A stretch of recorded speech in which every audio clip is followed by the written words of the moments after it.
We are virgins no longer. So a little fun fact about Greece. In a boat, we're Americans. We're going to spend money. And at the risk of sounding morbid, The oldest travel influencers on the podcast scene at some point here. So Chuck and I are happy to take your calls. Well, if I had a secretary, we're separate but equal. Someone has to like me best. Enough money and time, you can do anything you want in this world. the man, the myth, and legend. I got a Volvo. Not a political statement. Travel like something is potentially going wrong. Extra underwear. You can't wear shorts everywhere. Chuck decides to move to France. Well, first of all, let's just say this. Everybody get your passports. Who's coming? I'll fight you. I'm not trying to be funny. They speak the language. Today's my last day. We're just going to shut down right here. We spent 4 days of the cruise in our cabins dying. And if you're sick, don't travel. Ever handsome, ever friendly, ever wonderful. It's not that I don't like children. She's very picky about everything but her men. I do believe I proclaimed for the spirit that day. I don't wear pajamas. And last week on Life in the Baggage Claim. Good morning, good evening, good afternoon, whatever time of day it is for you. Welcome to Life in the Baggage Claim. I am Jim Hauck with my co-host Chuck Longerbeam. We are here today to talk to you about some fun things, and specifically the topic of our chat today is going to be planning a cruise.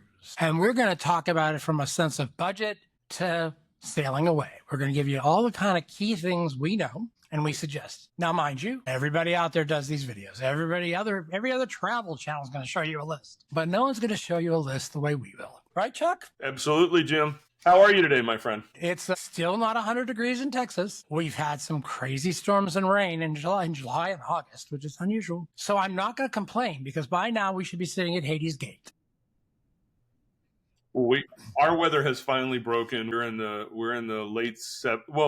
mid to late 70s, early 80s, and I've got my fingers crossed that I know we just started August and it's Virginia, but my hope is that we don't go back to the feels like you get in your car and the last month you get in your car here, and after it's been sitting for all day, and the little thermometer in your car says like 118 or whatever. Like it's literally been like that. So I'm hoping that late 70s, early 80s sticks for a little while. Yeah. Well, at some point we are in August, so things have to start declining, right? Temperatures start going down, not up, in a world full of normalized climate. So, hey, Chuck, I've got some big news for you. What's that?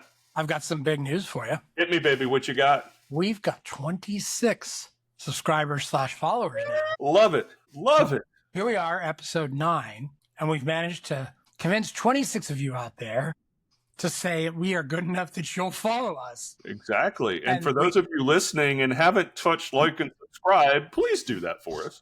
And you'll probably see, and as Chuck witnessed this week, we did a few little plays with the edit, right? So We have this fantastic tool we use called Riverside.fm. Great tool. Shout out to Riverside. We're very happy with their program. And they're not sponsoring, so we're not asking for you. Again, we're going to hint we'd love a sponsor. Absolutely. We sort of started playing with some new features. My OCD, ADHD brain kicked into gear, went into the edit, said, Chuck, oh, by the way, I started the edit and did this with it. And he was kindly stated to me, great, I'll look when I have time later. So we're both we get excited about this stuff. We're happy to bring it to you. And we do thank you if you've liked and subscribed to us. It means a lot. We want to grow a community out of this, honestly. And so the other thing is, come on, Chuck, you might know this one. What else have we done? What's going to happen soon? Oh, our 10th episode is coming up.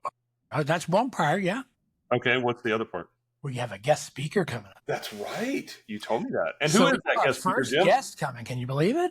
I can, knowing you. So, just to let you guys know. He says that so often. I can, knowing you. Just to let you guys know, when Jim and I were talking about doing the podcast, before the first episode even happened, he's like, and we can have guests. So we've been talking about guests ever since. So I'm mildly surprised, or not even mildly surprised that we're having a guest. And we're doing it for you folks. The idea here is to bring in like-minded folks. And I don't mean like-minded in a way of political like that. It's more like a like-minded in that they're a little goofy, they're a lot of fun, and they have something to share. They've been somewhere. They've done something in life. I think I've learned some of the strange things. Yeah, that chiming is the clock in my house, in case you're not hearing it. For whom the bell tolls, There's another out clip for your next funny track. Yeah, I'm planning on that one. As we've been doing this podcasting, I've been doing analysis in the background.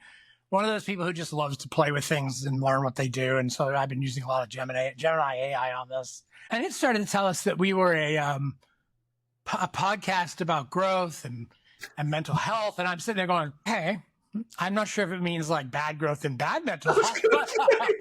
I was going to say. It was equating stories about things that happen with experiences of life with growth. So it is a bit hilarious to think that, but we are finding ourselves in a place where this is not just meant to be a travel blog, but it's turning into more without even having to. And I kind of think we knew that. Chuck and I have some experiences to share. Absolutely. And those are life lessons when you're approaching 60 that when young whippersnappers want to hear, Yeah, we were talking about that before we started recording, and Jim and I, we said this before, but we're both storytellers, and there's just no way at all to disseminate information without some personal stories and some self-reflection, for lack of a better term. So when Jim first told me that the AI said, "Hey, you guys are a self-help, a podcast or whatever," for a half a second I went, "What?" And then I went, "Yeah, I can see that. I can see that." That's not the goal, but it's just a byproduct. Yeah. So to move on with the episode, and we will get on to it now. Yes, sir. Thank you again to all of you who've taken the time. Welcome back. And to those of you who are new, welcome. Thank you. So today's format is back to the normal. We're out of the get to know mode. We'd love to hear what you think of that. We do have comments open on the videos. You can go to YouTube or any platform and you can state your mind. We do moderate it so you can't go nuts without us seeing it and saying, well, publishing that comment. But we won't let any comment where, that's reasonable through, obviously. Sure, of course. All right, let's talk about my 10 points to getting on a cruise. Bring it, baby. Right, somebody just turned us off because I said 10 points, So this list that we're going to go through, this idea, we will actually put in the description of the video when we post it. So should you want to look at it, copy it, and use it, it's fine. There are plenty of ways to get this information besides us. So what I tried to do here is build 10 points to start with from the planning to the execution. For those you don't know, I worked in project management. I worked in program management. My brain is wired to plan, because I feel if you don't plan it, you don't do it. And I'm a big get S done person, so there we go. So first up is to set up your budget. And that is really the foundation of any travel plan, right? Mm-hmm. People don't always do this. And I think this is a disservice to yourself if you don't think about what you're willing to spend to make a cruise happen, to make a land vacation happen, to make anything happen. Right. I mean, you're making a big decision. You're buying happiness, and we only get so much we get to buy at times with happiness these days. So, I really think it's important you think about your all-inclusive costs of what it takes to travel. And the first plug-in, this is where your TA, your travel advisor, us, can be a big help. We can look at all this. There's more than just getting on the ship, the cost of that ticket. Right, Chuck? I mean, so. Yeah, you're talking about, well, it depends on where you live. Like, I live in Virginia, and we've talked about this before. When my wife and I cruise, we're going on a cruise in December. We cruise out of Miami because it's winter time and it's colder than whatever here. So you got your flight. My wife is a passenger princess, so we like to get a hotel the night before so that she's not rushed the next Mm-hmm. So now I've got a flight, I've got a hotel room, I've got the cruise, I've got onboard costs. If I'm, some cruise ships do unlimited drink packages. Some, we talked about Virgin does it by the drink, or they have a thing called bar tab where you can buy chunks ahead. And then if you go over, you pay by drink. There's food. So when you're on a cruise, for example, food costs you nothing. I mean, some of them have the restaurants that you buy into, but for the most part, food costs you nothing. But what about, I don't know how many people have thought about, what does it cost to eat in an airport? I mean, it ain't cheap. And then when you get to that hotel that night, you're like, well, we're gonna, like in December, I think we're landing at like 7:30 at night, so we're gonna get the shuttle. We'll get there, it'll probably be 8:30. We're gonna want to eat something. Restaurants and hotels are notoriously more expensive than other. So there's all those things that you have to think about. Oh, and then for example, where we're staying, there's a free shuttle from the airport to the hotel, but we're gonna have to Uber or Lyft or taxi to the port. So all those things. And Jim, I'm so glad you brought this up, because I know people who are just like, well, the cruise is going to cost me X. That's what I need to budget for. Like, you left out at least 25% of the overall cost when you talk about the flight, or sometimes more than that, the flight and all that. So, and don't forget that once you get into your vacation, no matter where you go, there's attractions you want to see, excursions you want to do. Absolutely. There are spas you want to go to, things like that, depending on the type of vacation you're going on. So on a cruise, excursions cost money.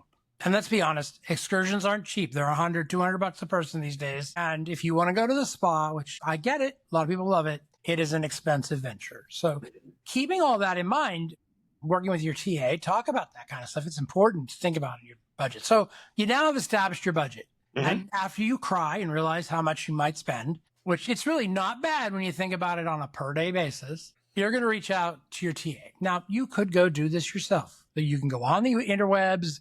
You can go to the Googles. You can do all this research on your own, and you can book your stuff on your own. But you can spend a lot of time. And if you're a working person or a mom or a stay-at-home mom or dad or a grandparent with grandkid responsibility, you will be busy. And you may miss things. You may not realize them. So this is where Chuck and I come in. And I think, this past week, I've had a friend reach out and wanted to go on a cruise. Lo and behold, he wanted to go on a cruise. I was going to go on, which was nice. And the best part was, when he said that, I immediately went onto the reservation system and saw the room next to mine was empty. So I said, not only could I get him on the cruise, but I could put him right next to me and my friend Vanessa, who are traveling. We'd become a happy little threesome party, and we'll open the balconies between. You're not going to be able to do that when you're booking very easily. It's just things like that we're very good at. So it's time to arrange your trip. This is where this is called the research, book, and arrange your trip bullet. Mm-hmm. So it's time to do that. So now you've got a base of what's going on budget. You've probably looked at a few things. And it's time to think about what all is around that cruise. And Chuck alluded to this. You may need a hotel. You need airfare if you don't drive. You need to think about what other costs are involved in getting there. And I think this is a really key part of working with a TA. I like to look at travel on what's the cost per day. If I'm going somewhere, I want to know what's per day, what am I spending? And the reason I like to do that is I'd like to then compare that, what does my life at home cost me? Right. And that's how I sort of get my intrinsic understanding of, is this a good deal or not, Well, and you brought up something, and I try to tell people, I've been telling folks about this too, because people don't think about this. You made a great point, like, what's it cost you per day versus what you live at home. But I always talk to people about offsets, and people are like, what do you mean? So let's say you're on a cruise for 7 days. That food's taken care of. That's a week's worth of groceries you don't purchase at home. What does it cost you in gas for a week to get back and forth to work, you and the wife or the kids or whatever? So you start looking, and I'm not saying you just have to look at that offset, because people will look at a number. Let's say, for example, just for giggles, the whole trip cost you $1,000. I know but bear with me. Book me. Let's say the whole trip, for easy numbers, the whole trip costs $1,000. Well, that's a lot of money. Yeah, but what would you spend in that week at home for the groceries and the gas and everything else? Well, we'd spend $300. So wait a minute. Now the trip costs you $700 because you were going to spend that money at home anyway. So I'm just saying, I always look at the offsets too, because when you look at the big picture, if people sat down and thought about what they spend in a week at home, they'd be kind of shocked at what life costs. Yeah, and you'll find, so if you work with me as a TA, I'm often going to come back and say, hey, the price of that thing you just bought is $5,200. Let's say a Virgin cruise. Your terrace cabin with balcony and all it's a $5,200, let's say, for a 12-night cruise, right? So I'm going to say, all right, 12 into that's roughly $400. Mm-hmm. How do you feel about $400 a day? You've got your hotel room, your meals, your bar, your transportation, your entertainment. Movie nights out are $100 these days. Let's be honest, right? I think it's good to think about this.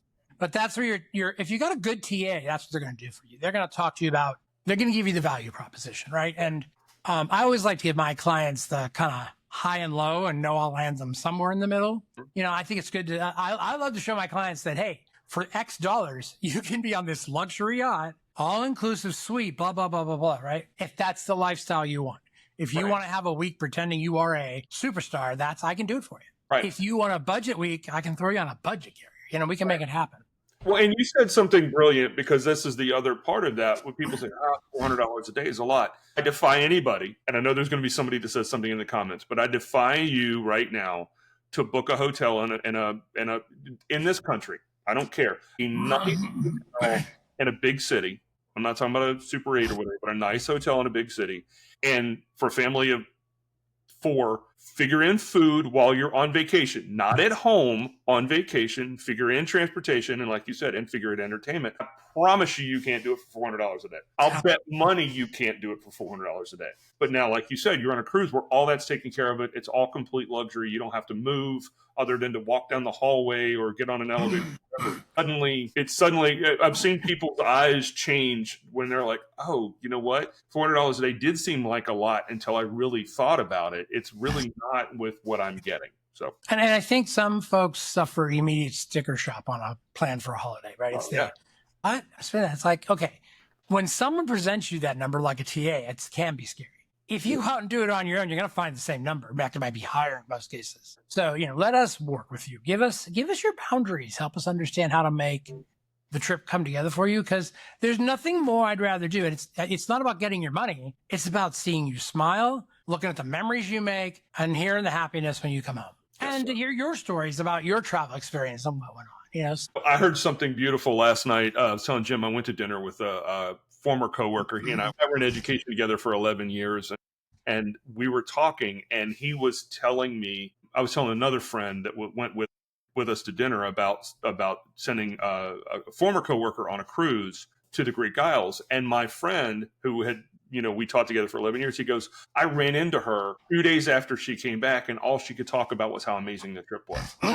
One thing, please take this the right way, folks listening, when you tell your TA, yeah, it was great because, you like us and you don't want us to feel bad. It's a whole nother thing when you hear it from a reliable secondhand source that people are saying this was phenomenal. Yeah. That's exactly what Jim's talking about. That's what I live for too. I almost got tears in my eyes when he was telling me this completely I didn't ask him to, and he's like, "Oh yeah, they were happy as all." I was like, "Fantastic!" Yeah. So I have a satisfied customer, and they are, they're never going to forget that they took their kids to a cruise in the Greek Isles. Like, really? You're never going to forget that. The grandkids are going to be talking about that. So that's a beautiful thing. So now you've budgeted your cruise, you found the perfect voyage and where it's coming and going from. You've got everything set. You're now ready. Okay, you got that planned. The next thing I think that's important is to think about travel insurance. Now, a lot of people will say, I don't need travel insurance. And I will say this. First of all, if you're any kind of first responder or anything like that, that the day before your cruise, something could erupt and happen in your city and you aren't going. And you want that confidence that you're getting your money back, because you can tell the cruise line, well, I was a police officer and I got called in because we had a riot in Dallas and I just couldn't go. And they're going to go, well, I'm sorry, the fare states. And so I encourage passengers to buy insurance based on your level of risk you're willing to assume. So I don't often buy travel insurance. I'll be honest with you. It's not something I worry about because I don't think my life has a lot of reasons why I'm not going to go on the trip I plan. But if you do stuff where that concerns you, or if you look at the world climate and say, well, maybe that cruise to the Middle East could have a problem, buy the travel insurance. That way you're not worried. Well, I agree. And it's even deeper than that. So I was booking a cruise for a family member, and there were several tiers of insurance. There was a price difference between the top one and the next one down. And the only difference between the top one and the next one down was the top one is you could cancel at any time if you just didn't want to go. And I was laughing with my family member, and I said, kind of like what Jen, can you imagine just not wanting to go? And she was like, no, I'm going on this cruise. So we went for the next tier down. But the other part of that, I did not know this. I've been traveling my whole life. But when Jim and I were at Star U at Cruise Planners, which is the 6-day, very intensive training, one of the things I did not know, the Allianz person came, that trip insurance also comes with health insurance up to like $30,000. So if, things happen in life. Forget being on a trip. It's door-to-door policy. It means when you get up that morning and walk out the door, you are now covered. Right. So if you walk out the door and trip on the driveway. Yes. Right. If you trip and fall, if it's wintertime, you trip and fall on your driveway and break your ankle or break your leg and can't go on the trip, also death in the family. There's all sorts of, if you get ill, if you have trip insurance and you get sick before you even go, if a doctor signs off, if you have a hospital or a doctor's note saying that you are ill and can't travel, that counts. What Jim was saying luggage is counted in this. You know, I Yes. mean, there's just so many elements to travel insurance when you look at it. And I am the furthest away from being an insurance salesman, although I Oh, did take the specialist program in this. Our partner Allianz is really great. I have learned that, and I have sold insurance to folks who get it. It's not, I'm never going to push you into insurance as a travel advisor, to be honest with you, Chuck. I just won't do it. sure. But I will always put it in front of you and say, listen, you're going on a 15-night holiday. It's $300. Is it a bad thing? Or do you put that in your budget to make sure that another COVID breakout, another world shutdown, whatever, right? Right. They nuke the country you're going to the night before. I mean, just kind of things that Right. are not, the cruise line could say, well, we're sorry the hurricane destroyed all 3 of the islands you're going to, but that's just in our clause. We can do anything else. And you're covered. So it's just something to think about how much you're willing to take risk. Right. And I'm a simple guy when it all comes down. When it comes down in the pro con list, and I'm a simple guy. For me, it's not take all of that out of it. I don't have a lot of money. No, I'm serious. I don't have a lot of money. And right now, my wife and I book a couple of small, 3-day weekend trips. We do one big trip a year. And I literally, seriously do not have the money to go, it was only $4,000. I don't have that kind of money. I just don't. If I did, it probably wouldn't change anything. Just, I can't imagine like on a big trip. Now, you and I were talking, like if you're going to another state and you got a hotel for 2 days and maybe an excursion and it's $300. Not that that's not money, but I might not get insurance for that because I'm like, okay, crap happens. When you're talking about a major, now we've got a flight involved in this. Like I said, we've got an overnight stay in a hotel. We've got a cruise. We're talking about $5,000. And I just don't have the money to like pull up the day before, pull up lane with a broken leg or something and go, oh, well, $5,000, it's gone. I don't have that kind of money. I just don't. So I'm with you, Jim. I'll pay a percentage of the trip insurance so that if God forbid that broken leg happens, I can get all my money back so that I can, when I'm healed, I can actually go on the trip that I plan to go on. Yeah. So there you go. Insurance, I think is a personal decision. I think it's a good decision to look at. You should always consider it. All right. So we've got your budget now includes insurance. You're booked. Everything's ready. What else do you need? Well, my next important thing to think about is passports and visas. First of all, we've said this before, and I'm going to say it again. It's in the bloopers reel. If you don't have your passport, why? Go get it done. It takes no time.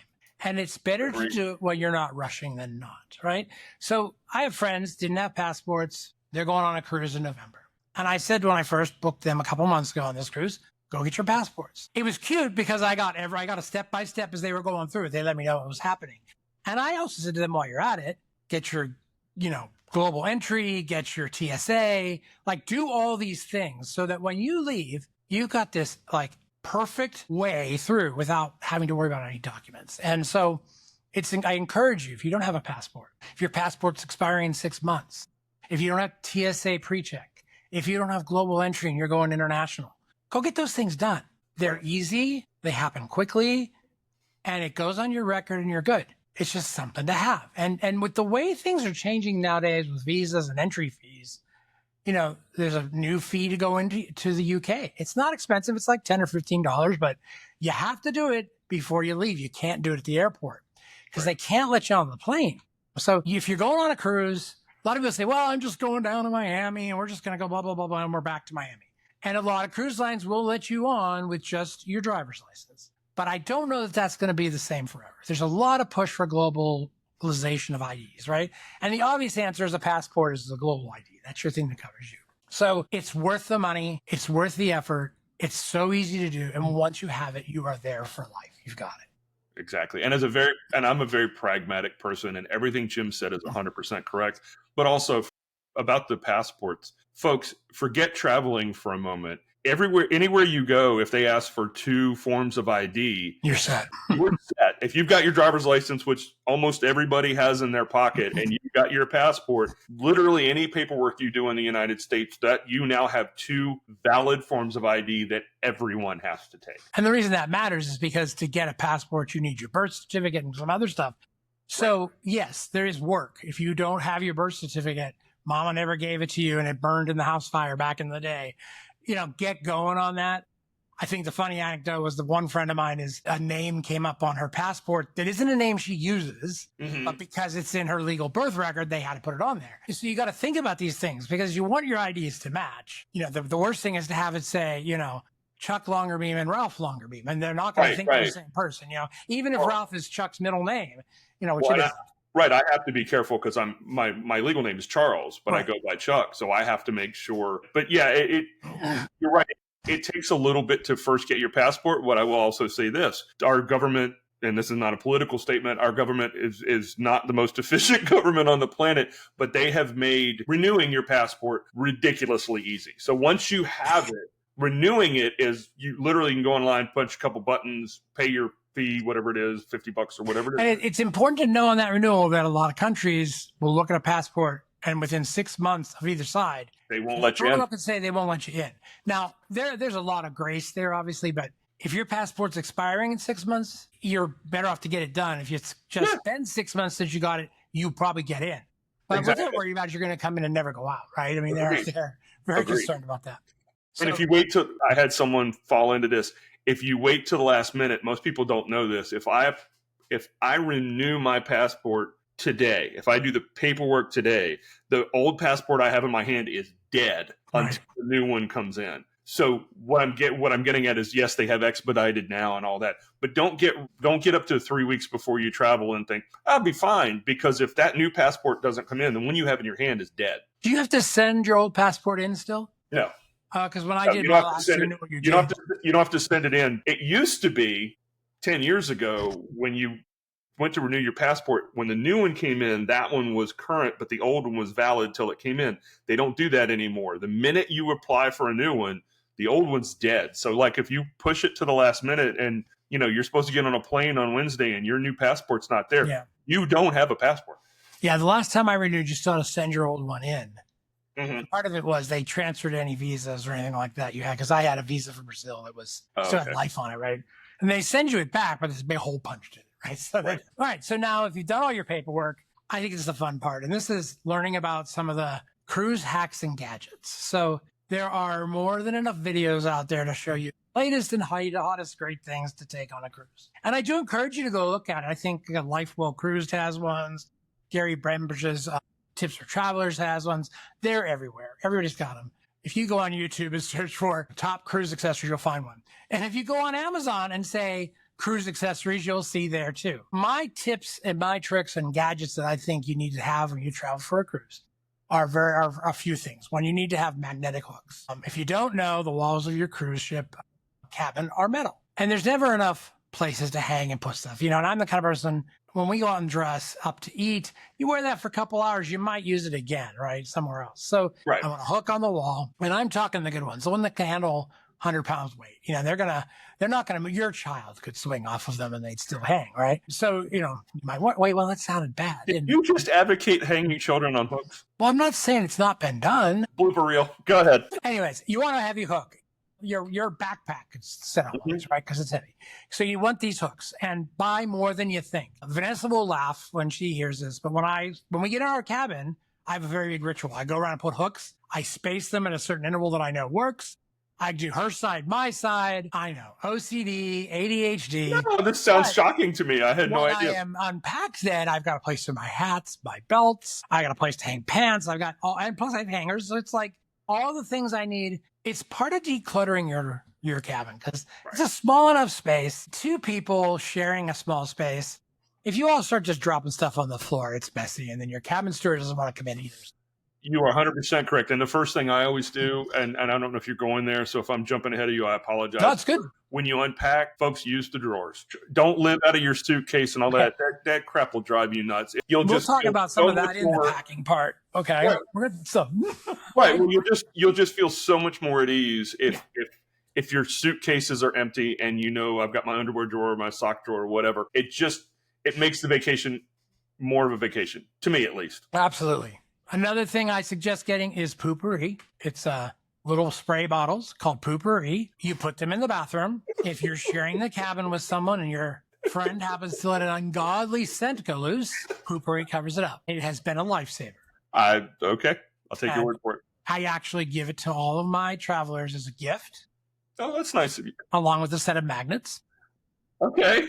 I also, for the fun of it, get some door magnets if the cruise lines allow them. Some cruise lines are cracking down on this. And the other one I have found, my one other real huge win, is a magnetic motion sensor light. And, I put that in the bathroom because except on modern cruises, which have some motion sensing light, I don't want to walk in and flip the lights on full volume in the middle of the night.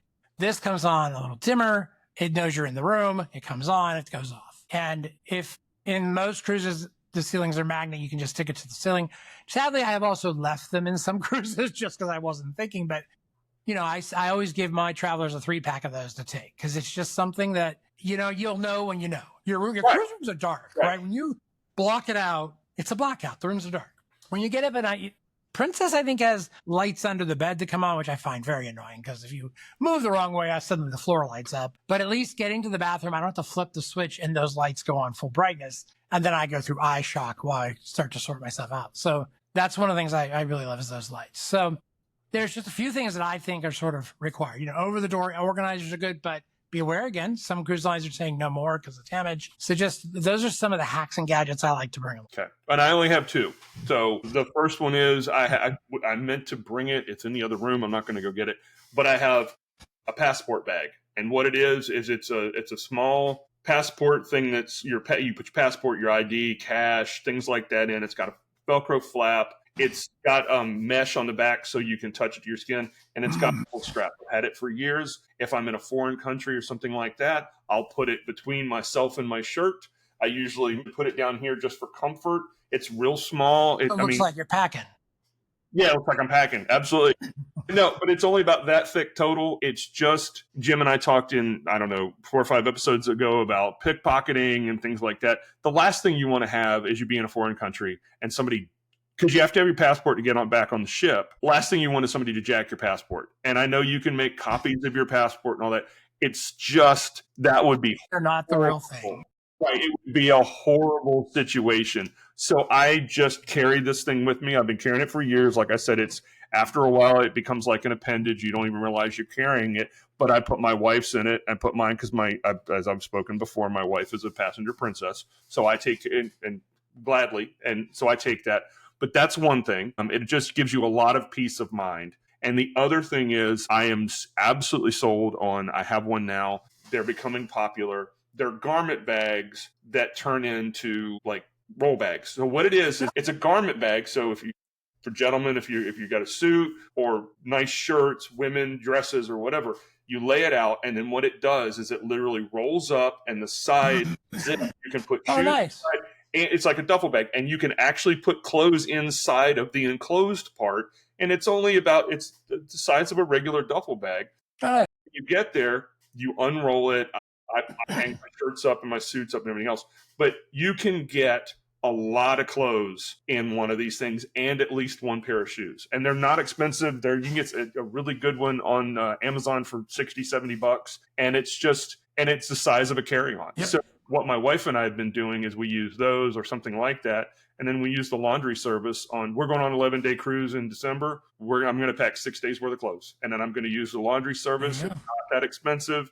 And if most cruises, you're going to get some sailor loot, something like that. You can use that. Did I jump ahead? I apologize. Yeah, I love it. You're like, okay, well, there's that bull. There's that bull. I didn't share this list with Chuck just so everybody knows. It was not in my thinking. He knows he has access to the file and where it's at, but that's okay because I don't usually put this stuff in that files. I know. Hey, folks, we are halfway through our 10-point list.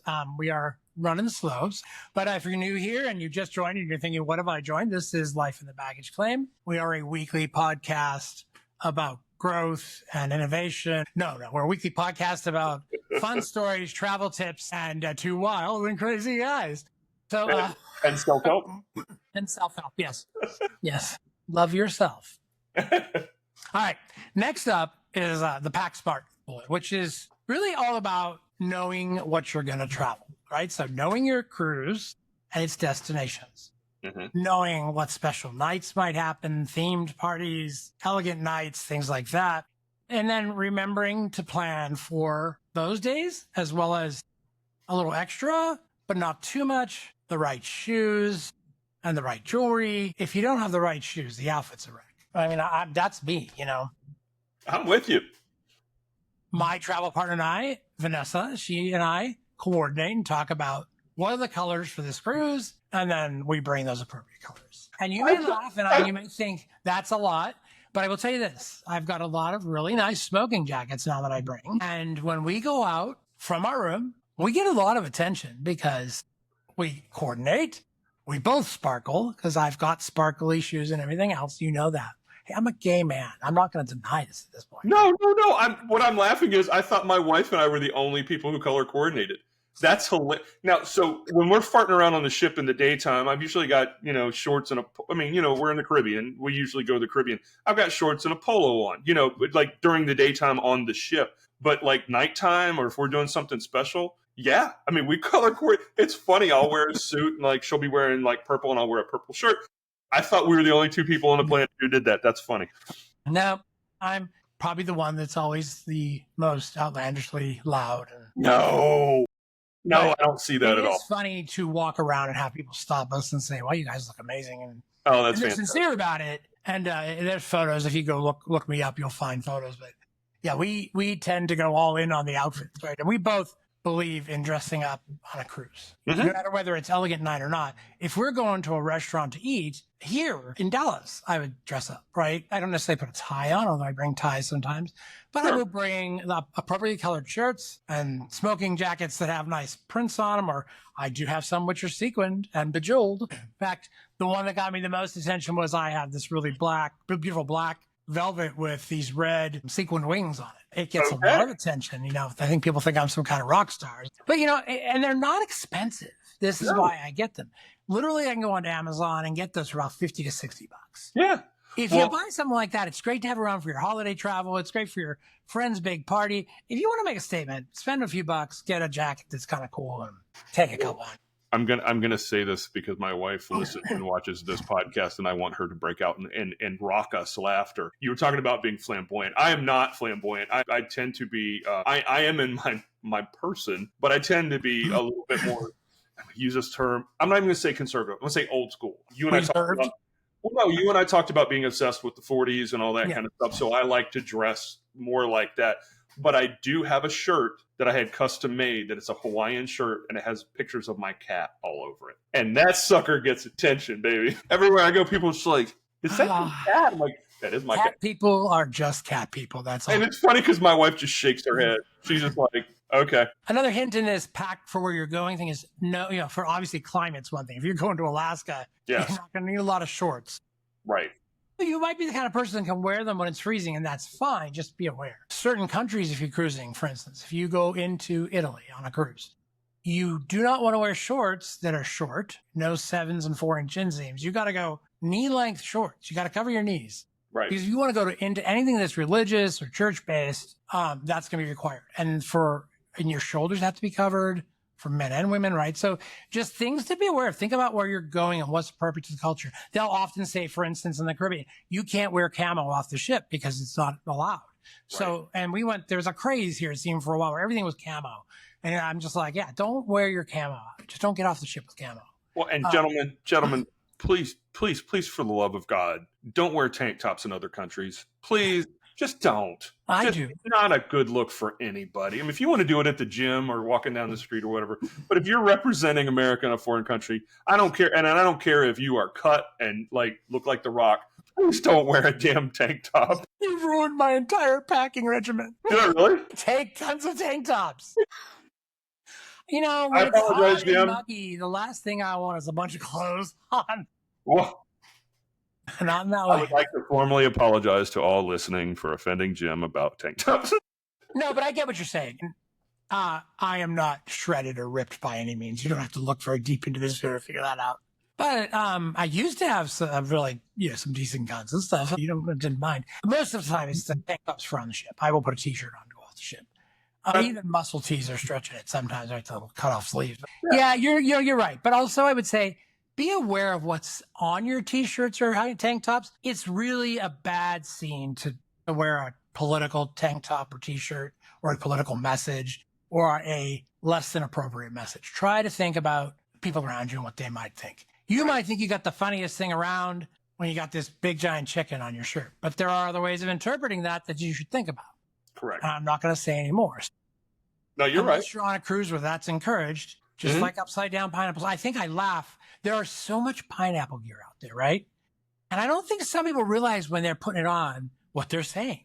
And we don't need to go into that. You can go Google that yourself. Just be aware. It's all about knowing. You know thyself and know what the rules are. Yeah, I mean, I think you're right. I think some people see a pineapple shirt off the rack and they're like, "Oh, this is really cool," and they have absolutely no clue what it means. And you can this might be a little controversial, but you can almost tell by looking at people whether they know what the pineapple means or not. This guy knows Carry that themselves in a certain way, and but yeah, and so, there are people furiously Googling right now, like, what the hell are they talking about?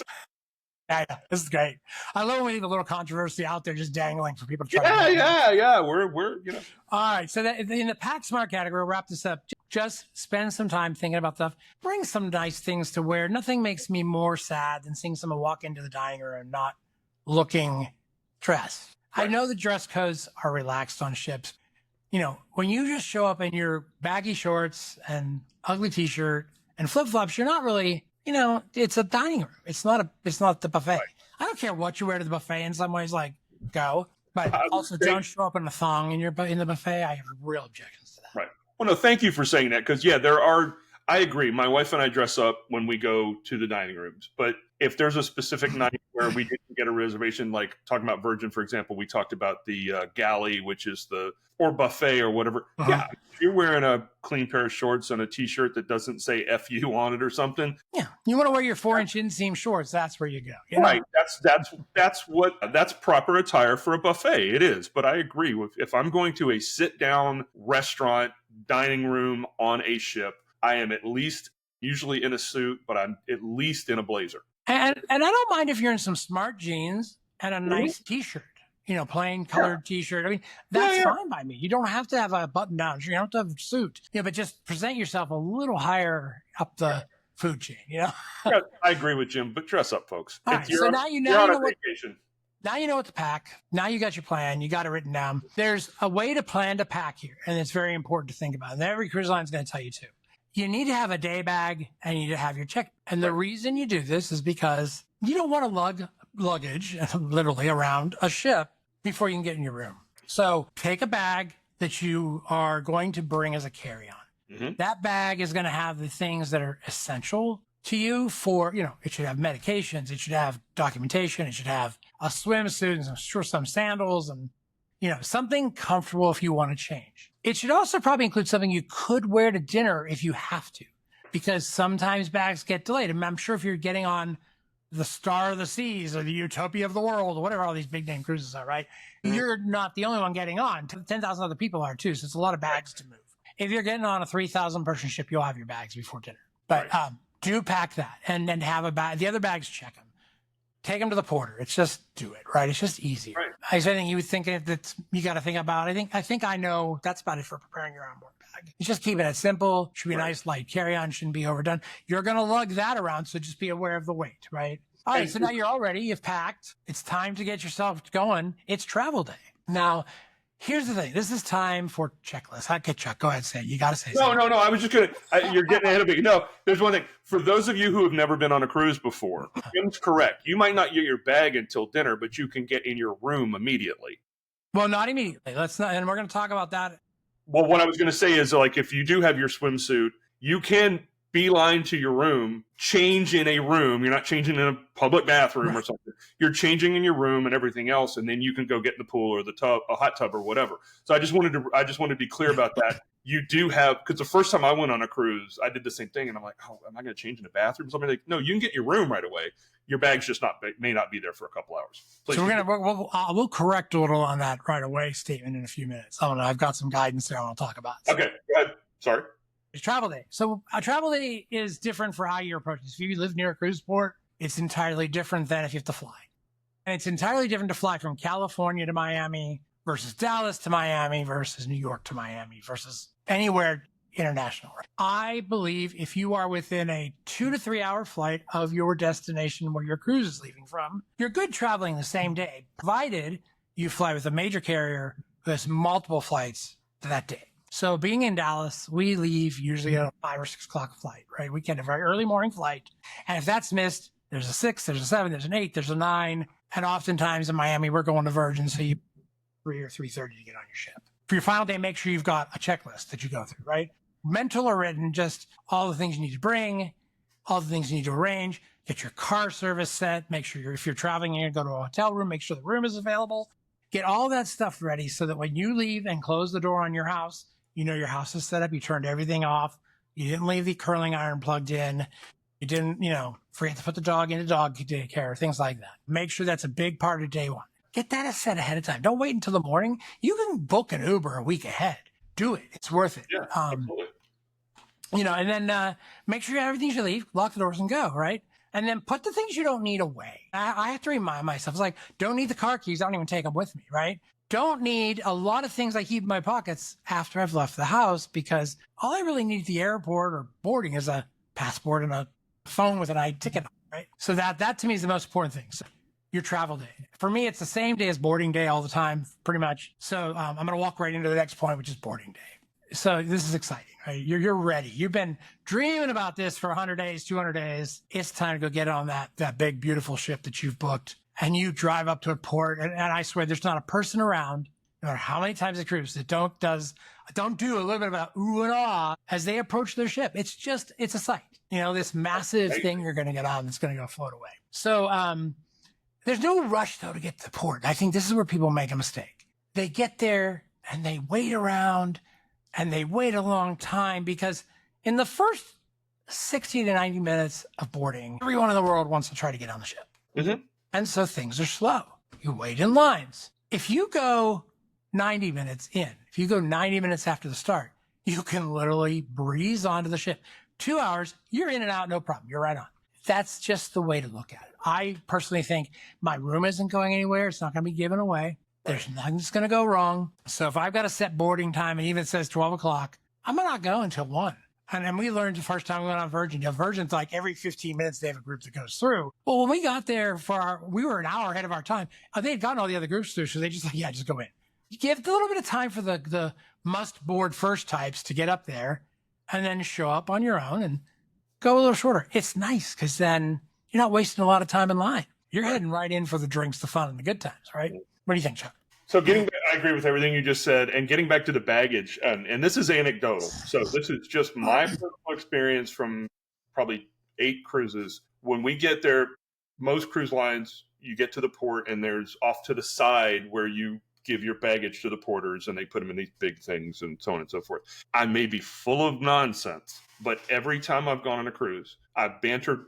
Obviously you can tell Jim and I are very, shrinking violets and we don't do well in public. But no, I banter with the guys. I always give them a $20 bill. And I can tell you that we have never waited for our luggage to show up in front of our room for more than 2 hours. And I don't know. That sounds silly, right? It sounds. Right, like I don't know if that's causing that works. Right, and I don't know if it's cause and effect. I don't know if it's completely, imaginary on my part. But I'm telling you, every time I've done that, because I do believe that whatever of those carts they put it in are the ones that process. I'm right there with you. It's got to be. It's got to be. If you got $20 a bag, I'm like, no. If I'm putting 4 bags, 2 bags, I'm like, here's a 20 bill. It's not a lot. And you know what? I do think it makes a difference. I do think they put in a cart that is an S, this one goes first. That's what I'm saying. I don't know. I've never worked for a cruise line, but it's got to be. If there's 20 carts lined up that they're putting baggage in, one of them's got to go first. That's just logistics. So yeah, a $20 bill will get, and I truly believe will get you your bags a good 2 hours ahead of everybody else. Right. Now, mind you, I've also experienced where one of my bags just never makes it to the room at the same time, right? Which always blows my mind. I'm like, these 2 bags checked at the same time. The one I need is the one that doesn't show up, right? It's the other one. So I've learned to mix things up a bit. And I actually use air tags in my bags just so you can know how crazy I am, so I can track them, right? And we were sitting in San Juan getting ready to cruise, and I keep looking at them. It says my bag is still sitting out on the port. And I'm like, and then suddenly my bag was in the ocean, right? And I'm like, Vanessa, could you go to the balcony and see if you see a bag floating up there? But yeah, it took a long time to get my one back. I don't know why. It was very unusual, but that's happened twice to us. And I sort of laughed because now it's just becoming a little bit of an expectation or a joke. Right. I do believe if you tip, and then believe me, these porters work hard. It's backbreaking work. Yes, they do. $20 is nothing out of your pocket. You're going on a nice vacation. And I think this goes a long way all across the board. I'm a big fan of the right people you tip. Even though your tips, your gratuities are built into your cruise fare, there's times you got to find, I usually give my room steward when I meet him, I put $100 bill in his hand and I say, here's what our preferences are. And I guarantee you that steward is back every time at the right time. I leave the room and he's cleaning it up. And a lot of ships, they're not doing multiple cleanups a day anymore. Right. So, it's not a lot to give them. I have had people say, well, they have to split it with everybody. I'm like, if I give him cash, I'm not going to tell you that he doesn't just keep it. Right. And that's fine. Right. He can have it. They can use it. I don't mind. Yeah, he earns it. A little money can go, a little money speaks. And it is a tip industry. It's a service industry. So right. Do that. So anyway, as we said, you get to the cruise line, drop your bags. Let them take the ones that get checked. Don't walk all your bags on. I get that sometimes people want to do that because they want to get ahead of unpacking. It's not worth it, because if you get on the ship and the corridor to your room says it's not ready, don't force the door open.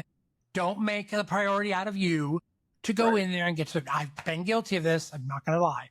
But let the people who are in there do their job. They're prepping things for you.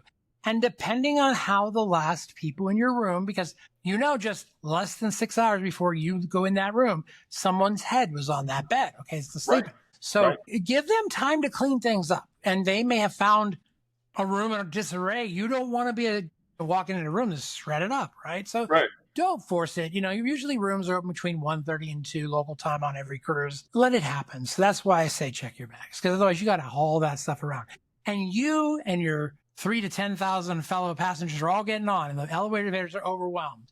And you got to go from deck 4, where you come on, up to deck 15. You want to lug those up the stairs? Probably not.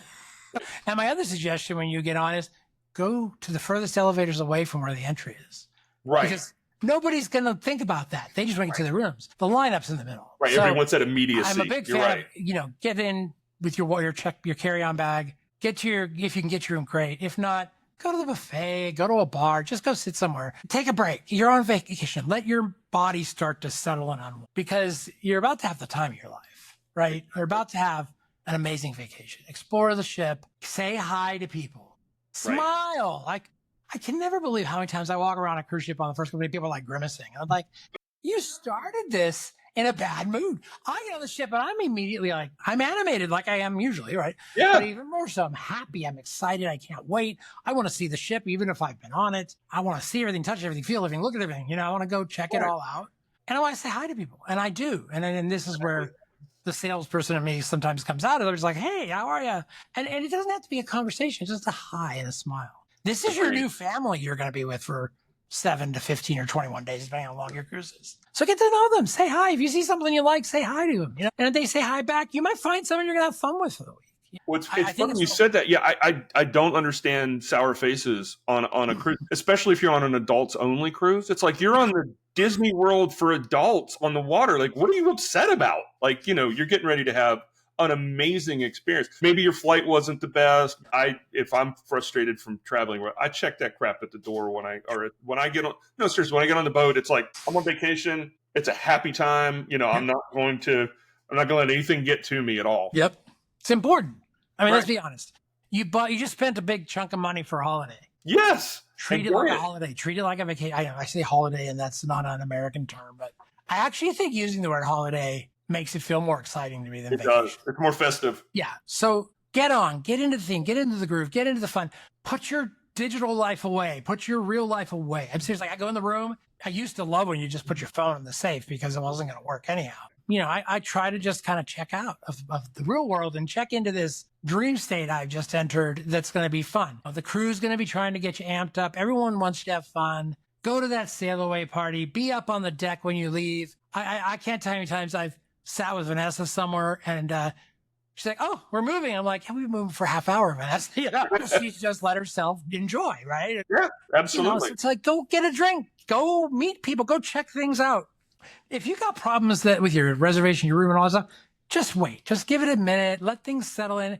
Don't rush to guest services. You don't have to rush to the maitre d' to get your tables. Honestly, some people make me laugh. They just say like in this, like, they got to run around and get everything done. Right. Relax. You're on an amazing time. Right. You're supposed to be, the whole point of it is to get away from the everyday life that we have to do with work and all that crap. The whole point is to be, I'm enjoying myself now. Everything's quiet and calm and I'm just going to, I'm just going to enjoy everything I'm doing. So that's our 10-point list. And again, as I stated, welcome here. You've just joined us near the end of this episode. We have been long-winded today. We're approaching 1 hour, which we don't like to do.